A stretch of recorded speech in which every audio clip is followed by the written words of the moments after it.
ఎంతసేపటికి మేము మాట్లాడటం అమరావతి మీద నిజంగా అమరావతి రైతులు తప్పితే బయట ఎవరు కూడా దీని మీద మాట్లాడతలా అట్లా ఇట్లా అంటున్నారు కానీ ఏంటి ఇదని చెప్పేసి ఎవరు మాట్లాడతలా దీనికి మేము ఒకటే అండి రైతులుగా మేము ఒకటే చెప్పదలుచుకున్నాం వాళ్ళ ఇంటెన్షన్ ఆయన అదే చెప్పాడు ఆ దురుద్దేశం అది రాష్ట్రం బాగుండాలనుకుంటే ఇలాంటి ప్రచారాలు చేయరండి వాళ్ళు గత ప్రభుత్వంలో వాళ్ళు ఎప్పటి నుంచి ఫస్ట్ నుంచి రాజధాని మునిగిపోతుంది రాజధాని అక్కడ ఉండాలి రాజధాని ఇదే వేలో వెళ్ళారు కానీ ఏనాడు కూడా అమరావతి బాగుండాలి అమరావతికి చేద్దాం అది చేద్దాం అని చెప్పి ఏనాడు కూడా గత ప్రభుత్వంలో ముఖ్యమంత్రి గారికి లేదు ఉన్నా కూడా ఆయన సోషల్ మీడియాలో ఇప్పుడు కూడా మునగపోయిన మునిగిందంటే మాకు వాళ్ళు ఎన్నిసార్లు నష్టపరిహారం ఇచ్చారు మా ప్రాంతం వాళ్ళకి గతంలో అది ఒకసారి చెప్పమానండి సిగ్గుశారం లేదు వాళ్ళకి సిగ్గు పెట్టల నిజంగా గత ప్రభుత్వంలో జగన్మోహన్ రెడ్డి కానీ వాళ్ళు అండుకోక కానీ సిగ్గుశారాలు ఉంటే గతంలో కాంగ్రెస్ అయ్యాంలో తెలుగుదేశం అయ్యాంలో మా పరిసర ప్రాంతాలు ఇప్పుడు అమరావతి తీసుకున్న 39,000 ఎకరాల్లో మాకు ఎంత నష్టపరిహారం ఇచ్చారో వీళ్ళని ఒకసారి చెప్పమానండి మేము ఓపెన్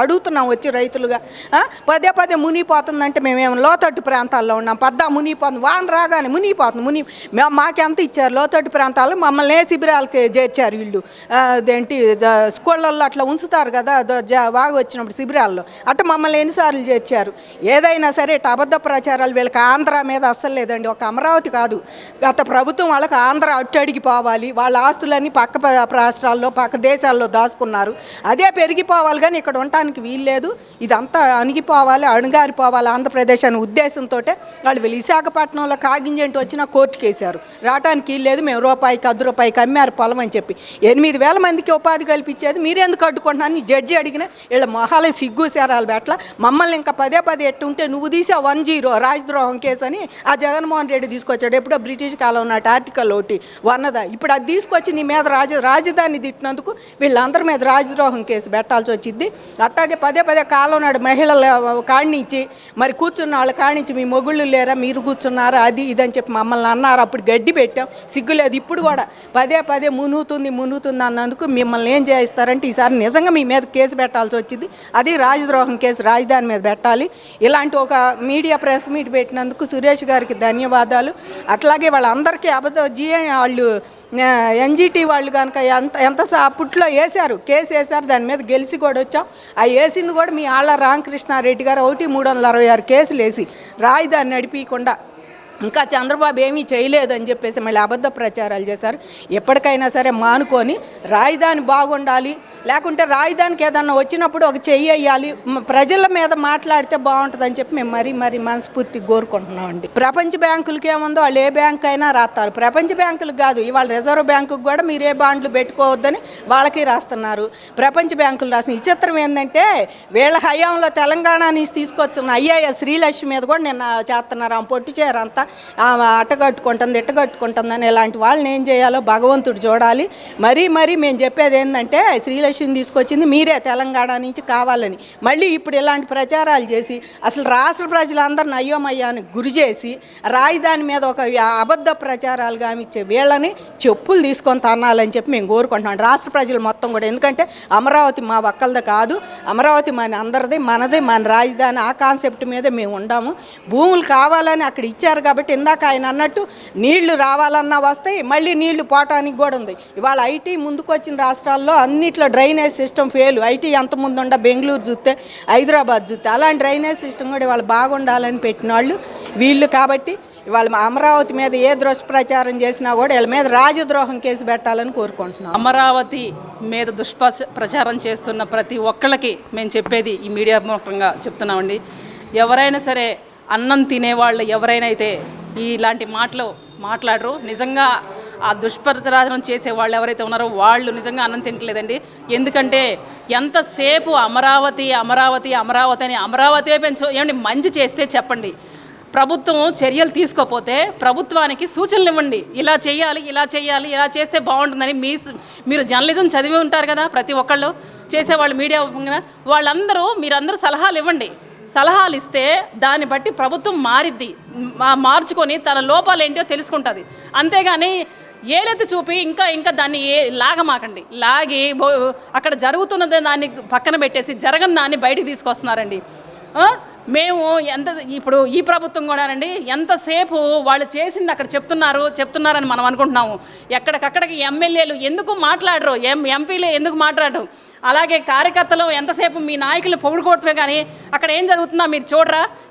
ఆ లోకల్ వాళ్ళు ఉన్నారుగా, ఏ ఊరికి ఆ ఊరు, మా ఊర్లో ఇలా ఉంది, మా ఊర్లో ఇలా ఉందని ఎందుకు చూపించరు? ప్రతి ఒక్కళ్ళు బయటకు ఎందుకు రారు? మేము అంతసేపు 29 గ్రామాలు అంటండి, బయట వాళ్ళు చాలా వరకు సోషల్ మీడియాగా చిన్న వాళ్ళు వచ్చి అక్కడ చూపిస్తున్నారు. అదే పని మీరు ఎందుకు చేయరు? అక్కడ లోకల్ వాళ్ళు మీరు ఎందుకు చేయరు? మేము లోకల్ వాళ్ళని కూడా మేము అడుగుతున్నామండి, ఎందుకు చేసి చూపించరు? ప్రతి ఒక్కళ్ళు బహిరంగ మీరు ఎందుకు రారు బయటికి?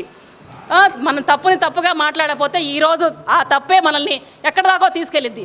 ఉన్నట్టు మాట్లాడే ప్రభుత్వం మనకు కావాలని మనం కోరుకున్నాము. అలాంటి ప్రభుత్వం వచ్చినప్పుడు ఆ ప్రభుత్వం చర్యలు ఏ అయితే చేస్తున్నాయో ఆ చేసిన వాటిని బహిరంగంగా చూపించడానికి ఎందుకు మీకు అంత ఇది? మీరు ఎవరి దగ్గర మీరు లోబడాల్సిన అవసరం ఏంటి? మీడియా పరంగా మేము ప్రతి ఒక్కళ్ళు మేము వేడుకుంటామండి, మీరు కూడా ఒక అమ్మ అబ్బకి అయ్యకి పుట్టిన వాళ్ళు అయితే మీరందరూ మారి ఇకనైనా అమరావతి రాజధాని అవ్వాలి, డెవలప్ అవ్వాలి. బాగుంటే రాష్ట్ర వ్యాప్తంగా ప్రజలందరూ బాగుంటారు. కాబట్టి అక్కడ వ్యవస్థలు వస్తాయి, సమస్యలు వస్తాయి, వాళ్ళందరిలో మనం కూడా మన పిల్లలు మనము భాగస్వాములు అవుతాము అనే ఉద్దేశంతో ప్రతి ఒక్కళ్ళు చర్యలు తీసుకోవాలని మేము కోరుకుంటున్నామండి. అలాగే ఇంతసేపు ఈ కృష్ణా, గుంటూరు, మంగళగిరి ఈ మధ్యల ప్రాంతాల్లో వాళ్ళందరూ ఎక్కువ శాతం బయటికి రావాలండి. బయటకు వచ్చి ఇక్కడ జరుగుతున్న దాన్ని ఖండించాలని మేము కోరుకుంటున్నామండి. అదే కాకుండా ఇంకా జరుగుతున్న విష ప్రచారాలని మనం పారేయాలండి. అలా కొట్టకపోతే మాత్రం నిజంగా వాళ్ళని చెంపపెట్టుతో కొట్టినట్టు కొట్టాలండి. కొట్టి ప్రతి ఒక్కళ్ళని మాట్లాడే విధంగా చేయాలి. మనం ఈరోజు కొండవీటి వాగు వలన చిన్న అంతరాయాలు జరుగుతున్నాయండి వాటర్ ప్రాపర్గా. అలాంటి వాటర్ ఎక్కడైనా వస్తుందండి. ఎందుకంటే మేము ఉమ్మడి రాష్ట్రంలో ఉన్న వాళ్ళు కూడా అంతకుముందు ఎలా జరిగినాయో నీళ్లు కానీ రావటం కానీ ఎలా జరుగుతున్నాయో చూస్తూనే ఉన్నాము. అలాంటి ప్రాంతాల్లో మేము పక్క రాష్ట్రాన్ని మేము విమర్శించట్లేదండి. ఎందుకంటే అందులో కూడా మా భాగస్వాములు ఉన్నారు, మా వాళ్ళు ఉన్నారు, అందరూ ఉన్నారు. కాబట్టి మేము ఆ రాష్ట్రాన్ని విమర్శించలేదు. ఈ రోజు కూడా మునిగిపోయి వరదలు వచ్చి ఎంతో ఇబ్బంది పడుతున్నారు. అయినా కానీ వాళ్ళకి ఇంకా ఏమైనా హెల్ప్ చేయాలని చెప్పి మేమందరం ఆలోచిస్తున్నాం తప్ప ఇంత హెల్ప్ చేసుకుంటూ మాకు సంబంధించి ఏదైనా ఉంటే వాళ్ళకి చిన్న వస్త్ర రూపం కానీ ఏదన్నా వ్యవస్థ కానీ మేము ఇవ్వాలని ముందుకు వస్తున్నాం. ఉన్నారు కదండి అంతకుముందు ఆళ్ళ రామకృష్ణారెడ్డి పక్క కరకట్టను ఆనుకొని పద్దాకులు లేచిన కానించి వచ్చి కూర్చొని వరద వస్తుంది మునిగిపోతుందని చెప్పి ఆ కట్ట మీద కూర్చునేవాడు. అలాంటి ఆయనకి ఆ చేపలు పట్టడం అలవాటు, అలాంటి వ్యక్తికి అలవాటు ఉంటాయి. అలాంటి వ్యక్తి నిజంగా అండి వరదలు వస్తే ఆ చేపల పేర్లు కూడా మాకు తెలియదు. ఎందుకంటే మేము తినం కాబట్టి ఆ చేపల పేర్లు కూడా తెలియదు. అలాంటి చేపలు ఉన్నాయో వచ్చి చూసుకోమనండి, వచ్చి చూసుకొని పార్లేసి పట్టుకోమనండి. ఎందుకంటే గుంటలు పడ్డ నీళ్ళలోకి ఆ మాత్రం ఏదైనా చిన్న చితగా ఉంటాయి, దానికి ఇంత విమర్శించాల్సిన అవసరం లేదు. మరి అదే కదండి ఫస్ట్ నుంచి చెప్పేది అదే కదా, రాజధాని డెవలప్ అవ్వకూడదు, పెట్టుబడులు పెట్టేవాళ్ళు రాకూడదు, వ్యవస్థలు తీసుకొచ్చేవాళ్ళు రాకూడదు, వస్తే మాత్రం ఇక్కడ రాజధాని అనేది ఇక్కడ డెవలప్ అవ్వకూడదు. వాళ్ళు ఎందుకని ఇంకా 3 రాజధానుల మీదే కమిట్ అయి ఉన్నారు. వాళ్ళు ఇంకా మారరు, రేపు కూడా వాళ్ళు మారరు. అదే రూపంలోనే నామినేషన్ వేస్తారు, అదే రూపంలోనే వస్తారు. కానీ వాళ్ళని రానియకూడదు అనేది బయటికి మాత్రం తీసుకెళ్ళాలండి. ఆల్రెడీ ప్రపంచ బ్యాంకులకి లేఖలు రాశారు, వాళ్ళు వచ్చారు, మమ్మల్ని సంప్రదించారు, మా దగ్గర రిపోర్ట్ తీసుకున్నారు. మేము వాళ్ళ ఎమ్మటి వెళ్ళి చూపించాము, ఏదైతే మాకు చెప్పారో వాళ్ళందరికీ మేము చూపించాము. దాంట్లో మా ప్రపంచ బ్యాంకులతో మా రైతులు కూడా భాగస్వాములు అయి ఉన్నారు. ప్రతి విషయం వాళ్ళకి చేరేస్తూనే ఉన్నాము. అంతేకాని ఎవరైనా సరే నమ్మాల్సిన అవసరం లేదు. మీరు ఎవరైతే భయపడుతున్నారో బయట ప్రాంతాల వాళ్ళు, ఇక్కడ పెట్టుబడులు పెట్టేవాళ్ళు, వస్తామనుకొని దూరంగా ఉన్నవాళ్ళు, కొనుక్కున్న వాళ్ళు ఎవరైనా సరే మీరు బాధపడొద్దు, భయపడొద్దు. ఎప్పటికైనా సరే రాజధాని డెవలప్ అయ్యిద్ది, రాష్ట్రం బాగుంటుంది. ఆ రాష్ట్రానికి ఎవరైతే మంచి చేస్తారో వాళ్ళందరూ ఆల్మోస్ట్ చాలా వరకు తీసేశారండి. ఇంకా కొన్ని కేసులు ఉన్నాయి, అవి కూడా రేపు హీరింగ్లోకి వస్తున్నాయి. మామూలుగా ఎక్కడికైనా దూరంగా పిల్లల దగ్గరికి వెళ్ళాలనుకున్న వాళ్ళు ఇబ్బంది పడుతున్నారని చెప్తే దాన్ని బట్టి సవరణలు చేస్తున్నారు.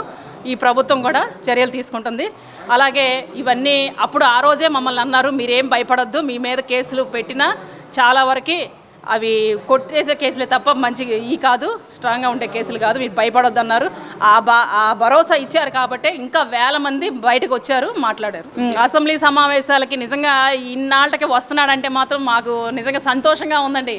మీరేమన్నా అనుకోండి, జగన్మోహన్ రెడ్డి గారు అసెంబ్లీకి రావాలి, అసలు ఆ హాలు మేము చూడాలి. రైతులంగా మేమందరము అక్కడ టీవీల ముందే కూర్చుంటామండి. ఇక అసెంబ్లీ సమావేశాలకి ఏం మాట్లాడతాడా, ఏం చేస్తాడంటే ఇప్పటివరకు ఎప్పుడూ నోరిప్పి మాట్లాడిన వ్యక్తి కాబట్టి మేమందరూ ఎదురు చూస్తున్నాము. ఆయన మాట్లాడాలి, రావాలనే కోరుకుంటున్నామండి. అమరావతి మీద మొన్న బంగాళాఖాతంలో ఏర్పడిన అల్పపీడనం కారణంగా కురిసిన భారీ వర్షాలు, ఆ వర్షాల ఫలితంగా అమరావతి మునిగిపోయిందంటూ ప్రచారం జరిగింది. ఈ ప్రచారం వెనుక దురుద్దేశాలు కూడా ఉన్నాయి. గతంలో జరిగినప్పుడు కూడా దురుద్దేశాలు ఉన్నాయి, ఇప్పుడు కూడా దురుద్దేశాలు ఉన్నాయి. ఒక మీడియాలో ఒక సెక్షన్ కూడా ఈ ప్రచారం చేస్తున్నది. దానితో పాటు సమాంతరంగా సోషల్ మీడియాలో కూడా ఈ ప్రచారం నడుస్తూ ఉంది. ఇది ఆంధ్రప్రదేశ్ శ్రేయస్సుకి మంచిది కాదు. ఏ అబద్ధ ప్రచారమైనా ఆంధ్రప్రదేశ్ ఆ ప్రాంతం శ్రేయస్సుకి మంచిది కాదు, సమాజానికి మంచిది కాదు. ఈ విషయంలో ఈ తరహా ప్రచారం చేసేవాళ్ళు మాకు భావ ప్రకటన స్వేచ్ఛ హక్కు ఉంది. మాకు ఆ హక్కు ప్రకారం మేము ఏదైనా సరే, ఏ విషయాన్నైనా సరే మేము మాట్లాడగలం, ఏ విషయాన్నైనా సరే మేము ప్రచారంలో పెట్టగలం, పబ్లిక్ డొమైన్లో ఉంచగలం అనే ఒక వాదన తీసుకొస్తున్నారు. భావ ప్రకటన స్వేచ్ఛ హక్కు అది ఆబ్జెక్టివ్ అంటే ఏ రకమైన పరిమితులు, ఏ రకమైన ఆంక్షలు లేని హక్కు కాదు. అది విలువైన హక్కే. ఆ హక్కుకి ఎంత విలువ ఉందో అంత బాధ్యత కూడా ఆ హక్కు కలిగిస్తుంది. ఆ బాధ్యత ఏమిటంటే సమాజం శ్రేయస్సుకు ఉపయోగపడిన విషయాల్ని భావప్రకటన స్వేచ్ఛ హక్కుతోటి చెప్పకూడదు. దానికంటే ముఖ్యంగా ఏమిటంటే అబద్ధాలని ప్రచారం చేయకూడదు, అసత్యాల్ని ప్రచారం చేయకూడదు, నిజాన్ని మసిబూసి మారేడుకాయ చేయకూడదు. ఈ విషయంలో క్లారిటీ ఇవ్వాల్సిన అవసరం అని భావించి సిఆర్ మీడియా అకాడమీ తరపున ఈ అమరావతిపై అబద్ధ ప్రచారం, భావ ప్రకటన స్వేచ్ఛ అనే అంశం మీద సెమినార్ నిర్వహించాం ఇవాళ. ఈ సెమినార్లో పాల్గొన్న వక్తలు చెప్పిన అభిప్రాయాల ప్రకారం ఏంటంటే భావ ప్రకటన స్వేచ్ఛ హక్కు అది అబ్సల్యూట్ హక్కు కాదు. ఆ భావ ప్రకటన స్వేచ్ఛ హక్కు ఆ హక్కు ఉంది కదా అని చెప్పి అబద్ధాలని, అసత్యాలని ప్రచారంలో పెట్టేందుకు ఎవరికి కూడా అధికారం లేదు. అది ఈ విషయాన్ని ఈ ఫేక్ న్యూస్ ప్రచారానికి హక్కుల్ని అడ్డం పెట్టుకుంటున్న వారి ఆగడాలని, వారి దురుద్దేశాలని ప్రజలందరికీ తెలియజేయాల్సిన బాధ్యత కూడా మీడియా మిత్రుల మీద ఉంది. అది ఈ సెమినార్ ద్వారా మీడియా మిత్రులందరికీ కూడా విజ్ఞప్తి చేయడం కూడా జరిగింది. చట్టాలు తీసుకురావడం అనేది శాసన వ్యవస్థల పని. ఆ శాసన వ్యవస్థలు ఆ టైంలో ఆ రోజు గవర్నమెంట్ ఆఫ్ ది డే వాళ్ళు చేయాల్సిన పనులు వాటికి మనకి సంబంధం లేదు. ఆంక్షలు దేని మీదైనా ఆంక్షలు పెట్టడం అనేది నిజానికి మంచిది కాదు. ఏ ఆంక్షలు అయినా సరే మంచిది కాదు. కానీ ఆంక్షలు పెట్టే పరిస్థితిని ప్రభుత్వాలకు కల్పించడం అనేది మీడియా సంస్థలు, జర్నలిస్టులు అసలు చేయకూడదు. సత్యానికి కట్టుబడి ఉండాలి, ప్రజా శ్రేయస్సుకు కట్టుబడి ఉండాలి. జర్నలిజం పరమావధి ఏమిటి? జర్నలిజం పరమావధి ప్రజా శ్రేయస్సు, పబ్లిక్ ఇంట్రెస్ట్. ఒక వార్త ప్రచురించాలంటే ఆ వార్తని మనం ప్రచురించాల్సిన అవసరం ఉందో లేదో దేని ప్రకారం తెలుస్తాం? ఏ గీటురాయి మీద చూస్తాం? పబ్లిక్ ఇంట్రెస్ట్ అనే గీటురాయి మీద చూస్తాం. దానికి భిన్నంగా ఆ గీటురాయికి పక్కకి తొలగి పనిచేస్తున్నప్పుడు ఈ తరహా ఇబ్బందులు, ఈ తరహా వ్యవహారాలన్నీ వస్తాయి. వీటికి మనం అడ్డుకట్ట వేయడం అంటే ఏది మంచి ఏది చెడు అని ప్రజలకి చెప్పడం ద్వారా, ప్రజల్ని సెన్సిటైజ్ చేయడం ద్వారా, ప్రజల్లో అవేర్నెస్ తీసుకురావడం ద్వారా చేయాలి. ఆ తర్వాత శాసన వ్యవస్థలో ఆధిక్యతతో ఉండి ప్రభుత్వాన్ని నడిపే పొలిటికల్ ఎగ్జిక్యూటివ్ మిగతా విషయాలు వాళ్ళు చూసుకుంటారు. అవి వాళ్ళకు వదిలిపెడదాం. మీడియా అకాడమీ డొమైన్లో, మీడియా అకాడమీ పరిధిలో ఉన్న విషయం ఏంటంటే మీడియాని సెన్సిటైజ్ చేయడం, మీడియాలో మంచి చెడ్డలను విశ్లేషించడం, ఆ విశ్లేషణల ద్వారా వచ్చిన విషయాల్ని ప్రజలకు చేరవేయడం, ఆ ధర్మం మాత్రమే మేము నిర్వర్తిస్తాం, మీడియా అకాడమీ నిర్వర్తిస్తాం. అది ఈర్ష్య అండి. ఆంధ్ర రాష్ట్రంలో ఇప్పుడు ఎట్లా ఉందంటే, నేను ఫారిన్ కంట్రీలో ఒక 35 years ప్రాక్టీస్ చేశాను. అన్ని దేశాల వాళ్ళని చూశాను, ప్రజల్ని, అన్ని రాష్ట్రాల వాళ్ళని చూశాను. ఆంధ్ర రాష్ట్ర ప్రజలు లాంటి వాళ్ళని నేను ఎక్కడ చూడను. ఇక్కడంత కులపిచ్చి, మతపిచ్చి, ద్వేషం. హైదరాబాద్లో ఉండే ఇంటలెక్చువల్స్ కూడా అమరావతి అంటే ద్వేషం. హైదరాబాద్ బాగుపడదు, అమరావతి బాగుపడదు, అన్నీ బాగుపడాలి. అన్నీ అట్లా ఉండదు. నేను బాగుపడాలి, పక్కాడు బాగుపడకూడదు. అది ఆంధ్ర రాష్ట్ర ప్రజలు ఎక్కువ మంది తెలివితేటలు ఉన్నవాళ్ళు కోరుకునేది. ఇప్పుడు మీడియా వాడు అబద్ధాలు మాట్లాడేవాడు ఏంటి? వాడే బాగుపడాలి, వేరేవాడు బాగుపడకూడదు. అది ఫండమెంటల్ ఇక్కడ. అది ఏంటంటే ఇక్కడ ఇదంతా జరగటానికి కారణం ఏంటంటే మెయిన్ మన రాజ్యాంగంలో ప్రాపర్ పనిష్మెంట్ లేదు. మిగతా దేశాలతో కంపేర్ చేసుకుంటే ఇక్కడ పనిష్మెంట్ సరైన టైంలో జరగట్లేదు. సరైన పనిష్మెంట్ ఇచ్చారనుకోండి రెండోడు చేయడు కదా. అది అన్నమాట బాగా స్వేచ్ఛ అండి. అబద్ధాలు ఆడటం, జనాల్ని ఇచ్చేయటం, డైవర్ట్ చేయటం అనుకుంటున్నారు. జనాలు అంత పిచ్చాళ్ళు కాదు, అన్నీ తెలుసుకుంటున్నారు. అందుకే 11 సీట్లు ఇచ్చారు. అది ఇంకో ఈ తడవ అవి కూడా రావు. ప్రపంచం అంతా చూసా, ఏ దేశంలో ఏ ప్రజలు ఇట్లా లేరండి. మనాళ్ళే పక్కింటాడు ఓర్చలేడు. నువ్వు బాగుపడుతుంటే మనవాడు బాగుపడుతున్నాడు అనుకోవాలి, సంతోషించాలి. అమరావతి డెవలప్ అయితే ఏమవుతుందంట, హైదరాబాద్ పోవద్దు, హైదరాబాద్ అడిగిపోదు, అది ఉంటుంది. అది ప్రభుత్వమే కాదండి, కోర్టులు ఏమైనా చేస్తున్నాయండి. 11 ఏళ్ళు ఎవడన్నా బెయిల్ ఇస్తాడండి. అలాంటి వాళ్ళకి చీఫ్ మినిస్టర్ పోస్ట్గా ఎన్నుకున్నారు. అది మందు తప్పు. ఫ్యాక్షనిస్టులు ఎవడండి చీఫ్ మినిస్టర్కి ఎన్నుకునేది? అది ప్రజలు తప్పండి. ప్రజలు చాలా తెలుసుకోవాలి. ప్రజలు ఏంటండి వాళ్ళు ఇలాంటి వక్తలు మాట్లాడారు, ఏమన్నా వచ్చారండి? ఏమండి అంత వాల్యూ లేదా? టైం రాలేదు లేదా చూడటానికి? ప్రజలతో కూడా తప్పు ఉందండి. ప్రతి రాజకీయ నాయకులే కాదు, ప్రజలు మనం ఎత్తి చూపాలి. ఇప్పుడు మేము సిఆర్డీ ఆఫీస్కి వెళ్తున్నాం, వాళ్ళు ఏదో ఇష్టం వచ్చినట్టు మాట్లాడుతున్నాడు ఆఫీసర్లు. మీ ప్రజలు ఎదురు తిరగాల్సిందే. గవర్నమెంట్ వాళ్ళు ఆర్గనైజ్ చేయలేకపోతున్నారు, ప్రజలే తిరగాలండి. ప్రజలు తిరుగుబాటు కొడితేనే మనం బాగుపడతాం. అది రాజ్యం ఇల్లే ఉందండి, 4 సంవత్సరాలు అంటే పోతారు. ప్రజలు ముఖ్యమండి. మన రాజధాని అమరావతి చూడండి ఎట్లా. అమరావతి ప్రాంత ప్రజలుగా, అమరావతి ప్రాంత రైతులుగా ఈ రాష్ట్రం అభివృద్ధి, అదేవిధంగా అనుగుణంగా అమరావతి అభివృద్ధి చెందాలనేటువంటి ఆకాంక్ష ఉన్నటువంటి వ్యక్తిగా ఈ సందర్భంగా అమరావతి మీద జరిగేటటువంటి దుష్ప్రచారాన్ని తీవ్రంగా ఖండిస్తూ, ప్రస్తుత తరుణంలో అమరావతి మీద, అమరావతి ప్రాంతంలో వరదలు సంభవించాయి. వరదల్లో చేపలు పట్టుకుంటున్నారు, అవి పట్టుకుంటున్నారు, ఈ పట్టుకుంటున్నారు, చేపల పెంపకం చేస్తాం అని చెప్పేటటువంటి వ్యక్తులందరికీ ఒకటే సమాధానం, మీ నాయకులు కానీ మీ కార్యకర్తలు కానీ మాతో పాటు ఇక్కడే సహజీవనం చేస్తూ ఉన్నారు. ఇట్ మీన్స్ మాతో కలిసిమెలిసి బతుకుతూ ఉన్నారు. వారిలో ఒక్కరి చేతైనా సరే అమరావతి ప్రాంతం ముంపుకి గురవుతుంది అని చెప్పించగలరా అని ఈ సందర్భంగా మేము కోరుకుంటున్నాం. అదేవిధంగా అమరావతి ప్రాంతంలో కాదు, మీ ఇంటికి పునాది తోమితే 10 అడుగులు పునాది తోమి ఒక 10 రోజులు 20 రోజులు ఉంటే దానిలో నీరు వస్తే అక్కడ కూడా చేపలు పెంచవచ్చు అని చెప్పి ఈ సందర్భంగా మీకు తెలియజేస్తూ ఉన్నాం.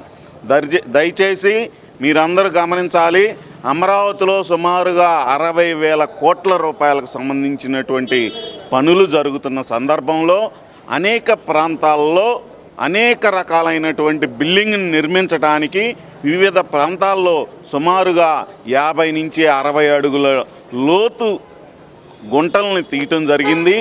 ఆ గుంటల్లో వర్షం పడినప్పుడు సహజంగా నీరు చేరిద్ది. అది మన ఇంట్లో అయినా చేరిద్ది, ఎక్కడైనా చేరిద్ది. అది సహజ సిద్ధంగా జరిగేటటువంటి ఇటువంటి విషయాలకు తోడు కొన్ని ప్రాంతాల్లో ఉన్నటువంటి గ్రాఫిక్స్ని చొప్పించి లేనిపోని ప్రచారాలు చేస్తూ ఉన్నారు.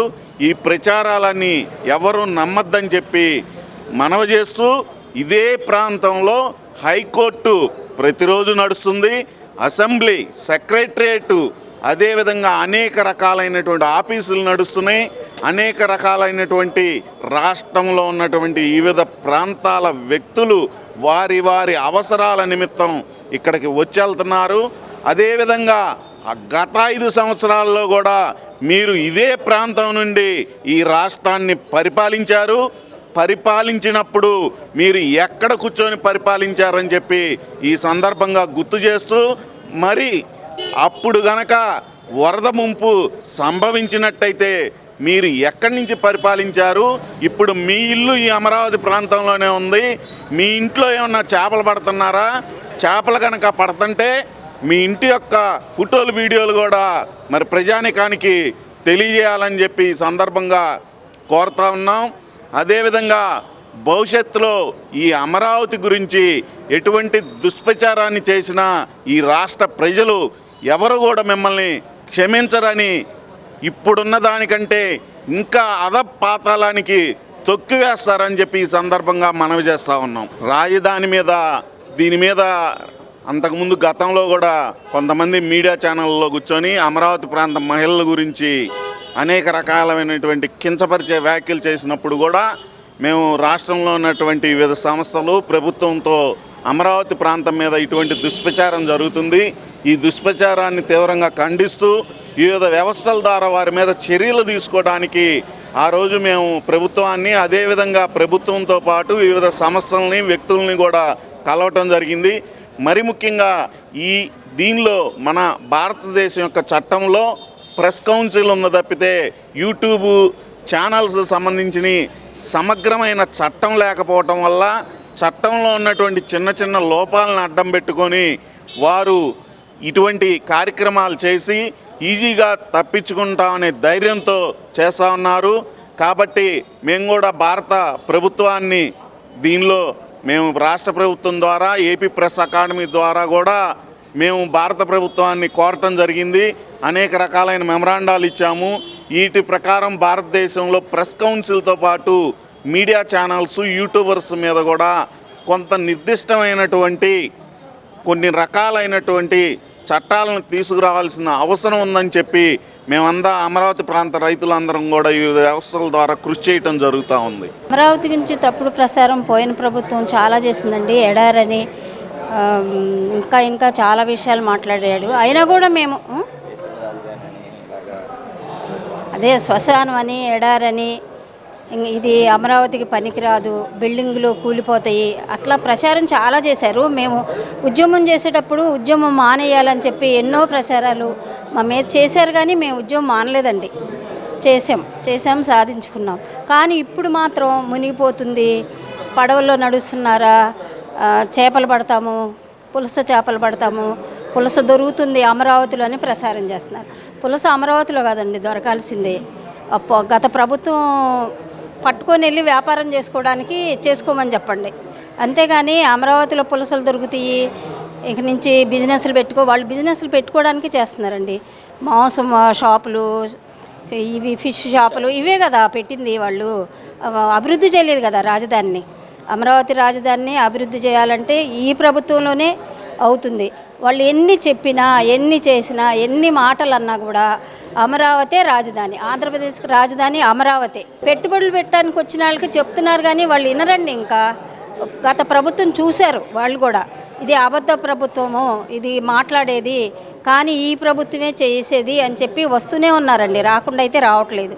ప్రతి వ్యాపారవేత్త, ప్రతి వాళ్ళు వస్తున్నారు, బిజినెస్ పెడుతున్నారు. అమరావతిలో వచ్చి చూడమనండి. జనం ఎంతమంది, 14,000 మంది కార్మికులు పనిచేస్తున్నారు.